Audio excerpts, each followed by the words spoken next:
नमस्कार बच्चों, आज हम आपको करवाएंगे संधि। संधि का अर्थ होता है जॉइन। जब हम दो अक्षरों के परस्पर मेल से बनते हैं, जो अक्षरों के परस्पर मेल से जो विकार होता है उसे हम संधि कहते हैं। इसमें हमने दो अक्षर नहीं मिलाने, हमने जो मेल बनाना है दो वर्णों का बनाना है। दो वर्ण, हमने दो ध्वनियाँ निकालनी है। ध्वनियों के मेल से, दो ध्वनियों के मेल से परस्पर जो भी विकार, जो भी परिवर्तन आता है उसे हम संधि कहते हैं। संधि भाषा संस्कृत भाषा का शब्द है जिसका अर्थ होता है मेल। संधि संस्कृत भाषा का शब्द है जिसका अर्थ है मेल। जब दो अक्षर, मैंने आपको कहा था वर्ण को हम अक्षर भी कहते हैं, जब दो अक्षर, दो वर्ण मिलकर एक नया वर्ण बनाते हैं, उसका विकार हो जाता है, जो नया शब्द बनता है उसे हम संधि कहते हैं। अब देखो, पुस्तक जमा आलय पुस्तकालय बना, लेकिन पुस्तकालय कैसे बना ये हम आपको बताएंगे। कि देखो, हमने पुस्तक के अंदर से, लास्ट वाले के अंदर से आ निकाला, का के अंदर से हमने आ निकाला और प्लस आ, का के अंदर से हमने आ ध्वनि को अलग किया। और जब हमारा आलय के अंदर से आ, पुस्तक के का के अंदर से आ ध्वनि निकाली, आ के आ प्लस आ, तो आ प्लस आज ये बन गया आ। तो उसके हम जब पू स त आ, फिर आलय, पू स त का तो है ही, का के आगे आ लग गया, पुस्तकालय, क्योंकि का के अंदर से जो आ निकाला है और जो ये आ निकाला है वो बन गया बड़ा आ, तो व्यंजन के साथ हमने लगा दिया आ, तो बन गया पुस्तकालय। यहाँ पुस्तक के अंत में आया आ तथा आलय के आरंभ में आया आ मिलकर आ हो गया। इसी प्रकार विद्या के अंत में आया या आ और तथा आलय के आरंभ में आया आ मिलकर आ हो जाता है। छोटा आ और बड़ा आ मिलकर आ ही होते हैं। इनके कुछ नियम होते हैं जिनको हमको याद रखना होता है कि कौन से वर्ण से कौन सा नया वर्ण बन रहा है, जिसको हमने व्यंजन के साथ मिलाकर जो नया विकार परिवर्तन देता है। अब परिभाषा देखो, दो अक्षरों के परस्पर मेल से जो विकार होता है उसे संधि कहते हैं। जैसे विद्या जमा आलय आप करोगे और पुस्तक जमा आलय का उदाहरण दोगे, ये आप परिभाषा में करोगे और उनका पुस्तक जमा आलय को आप करके दिखाओगे कि क के अंदर से आ ध्वनि निकाली, आलय के अंदर से आ को निकाला, तो अ और आ हो गया, तो हमारा पुस्तकालय पूरा हुआ। विद्या के अंदर से, या के अंदर से आ निकाला और आलय में से आ निकाला, तो आ हो गया। ठीक है। अब इसके बाद आते हैं संधि विच्छेद। विच्छेद क्या होता है? अलग कर देना। संधि विच्छेद, अलग, विच्छेद का अर्थ होता है अलग करना। संधि के नियमों के अनुसार जो अक्षर को फिर पहली वाली अवस्था में पृथक कर देना मिलकर संधि विच्छेद कहलाता है। जैसे हिमालय में हिम जमा आलय, हमने यहाँ पे देखो पुस्तक जमा आलय किया था, पुस्तकालय बना था, लेकिन जब हम पुस्तकालय को फिर विच्छेद करेंगे तो पुस्तक जमा आलय बन जाएगा। तो पृथक कर देना, अलग कर देना, ये हम वर्ण विच्छेद, संधि विच्छेद कहलाते हैं। छात्रावास, छात्र जमा आवास, हमने छात्र को अलग कर दिया और आवास को अलग कर दिया। न्यायालय, न्याय जमा आलय, न्याय का आलय। ठीक है। अब हमने आपको आज करवाया कि ये संधि का अर्थ क्या है, मेल, संधि की परिभाषा उदाहरण सहित, संधि विच्छेद का अर्थ बताया, संधि के कितने भेद हैं। संधि 3 प्रकार की होती है, स्वर संधि, व्यंजन संधि और विसर्ग संधि। दोबारा सुनिए, स्वर संधि, व्यंजन संधि और विसर्ग संधि। जो स्वर संधि है, स्वर में स्वरों का ही मेल होता है, दो स्वर के मिलाने से जो परिवर्तन उत्पन्न होता है उसे हम स्वर संधि कहते हैं। स्वर संधि में स्वरों का ही प्रयोग होता है। जो दो स्वरों को मिलाने से जो परिवर्तन होता है उसे हम स्वर संधि कहते हैं। जैसे भाव जमा अर्थ, देखो हम पहले जो अक्षर है उसमें से अंतिम अक्षर निकालेंगे और जो दूसरे वाला है उसमें से हम पहला निकालेंगे, उसमें से ध्वनि निकालनी है हमें। भाव, व के अंदर से आ निकालो और प्लस आ हो गया तो बन गया भावार्थ। क्या बन गया?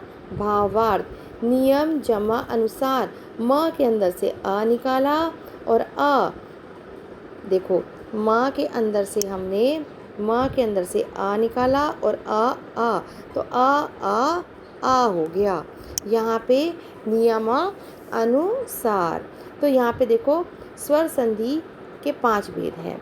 दीर्घ संधि, गुण संधि, वृद्धि संधि, यण संधि और अयाधि संधि। दीर्घ संधि, गुण संधि, वृद्धि संधि और यण संधि, अयाधि संधि। आज हम आपको केवल दीर्घ संधि के बारे में बताएंगे कि दीर्घ संधि क्या होता है। किसी स्वर के ह्रस्व या दीर्घ रूप के बाद यदि उस स्वर का ह्रस्व या दीर्घ रूप आ जाए तो उसे दोनों मिलकर दीर्घ हो जाते हैं। देखो ह्रस्व स्वर क्या होते हैं जिसमें कम समय लगता है। ह्रस्व होते हैं अ, ई, छोटा ऊ, छोटी ए, ये होते हैं ह्रस्व स्वर। दीर्घ रूप के बाद यानी कि उसका जो ह्रस्व या दीर्घ रूप में आ जाए तो दोनों मिलकर ही दीर्घ हो जाते हैं। ह्रस्व देखो अ, ई, उ, री, अ, ई, उ, री।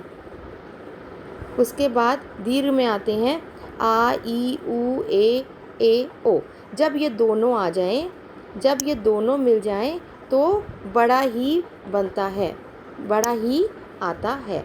देखिए हम उदाहरण के रूप में आपको बताते हैं कि क्या है। देखो दीर्घ संधि के कुछ उदाहरण। भाव जमा अर्थ तो आ गया भावार्थ। भाव जमा अर्थ भावार्थ। सार जमा अंश सारांश। रा के अंदर से हमने आ निकाला और प्लस आ, सारांश। ये छोटा आ के साथ आ, बड़ा आ बन गया। राम जमा अवतार रामावतार। अब देखो वा के अंदर से आ, ठीक है, और आले के अंदर से या, यहाँ छोटा आ हो रहा है, यहाँ बड़ा आ बन गया। ठीक। स आकार साकार। ठीक है। धर्म जमा आत्मा धर्मात्मा। आ अगर पहले बड़ा आ जाए और बाद में छोटा आ जाए तो भी बड़ा आ ही होता है। विद्या जमा अर्थी विद्यार्थी। विद्या जमा अर्थी विद्यार्थी। इसके बाद बड़ा आ, दोनों ही बड़ा आ जाए तो भी बड़ा आ होता है। दया जमा आनंद दयानंद। अगर छोटी ई के साथ यहाँ भी छोटी ई, यहाँ तो बड़ी ई बन जाएगी।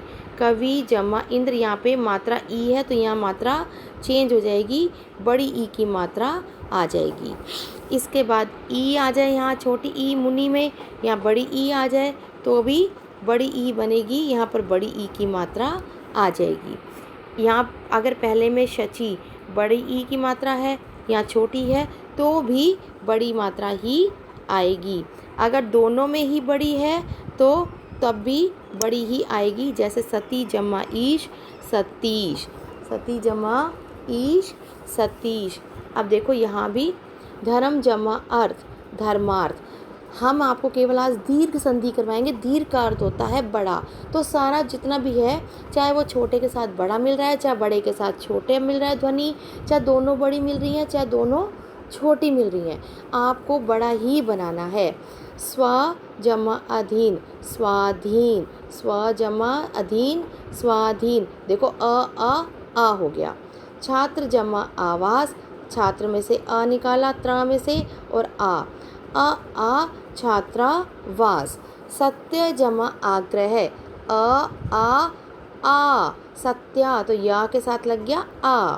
सीमा माँ के अंदर से आ निकाला और ये निकला आ, तो यहाँ क्या बन गया सीमांत। रेखा जमा अंश। खा के अंदर से आ निकालो और यहाँ अन निकालो तो क्या बन गया रेखांश। यथा जमा अर्थ आ जमा आ यथार्थ। वार्ता। ता के अंदर से आ की मात्रा को निकालो और यहाँ भी आ बन गया, क्या बन गया बड़ा आ। वार्तालाप। आपको बाकी कोई भी अक्षर नहीं छेड़ना, आपको पहले का जो अंतिम अक्षर ये ता के अंदर से ध्वनि निकालनी है और दूसरे के अंदर के पहले के अंदर से निकालनी है। आपको बाकी अक्षर को बिल्कुल भी नहीं छेड़ना। महाजमा आशय। हा के अंदर से आ निकाला और आ, महाशय। प्रतीक्षा, क्ष के अंदर से आ और दूसरा आलय, तो बन गया प्रतीक्षालय। गिरि जमा इंद्र, गिरीन्द्र। मुनि जमा इंद्र, मुनीन्द्र। कपि जमा ईश, कपीश। हरि जमा ईश, हरीश। नारी जमा इंदु, नारिंदु। लक्ष्मी जमा इच्छा, लक्ष्मीच्छा। रजनी जमा ईश, रजनीश।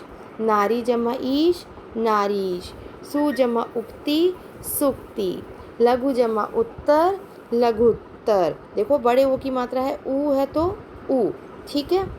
अब इसमें हम आपको क्वेश्चन देते हैं, संधि की परिभाषा उदाहरण सहित लिखिए। संधि विच्छेद से आपका क्या अभिप्राय है? संधि के कितने भेद हैं? फ्लो चार्ट बनाइए। दीर्घ संधि किसे कहती है? और आप ये सब दीर्घ संधि के उदाहरण अपनी उत्तर पुस्तिका में करेंगे। आपको संस्कृत में भी दीर्घ संधि आ रही है, ठीक है। तो आपको जो आपके लिए तो और भी आसान हो गया कि आप संस्कृत की भी संधि कर ली और आपने हिंदी की भी संधि कर ली। तो आज के लिए बस इतना ही। आप इसके प्रश्न उत्तर कीजिए और इसको अपनी उत्तर पुस्तिका में करना है आपको।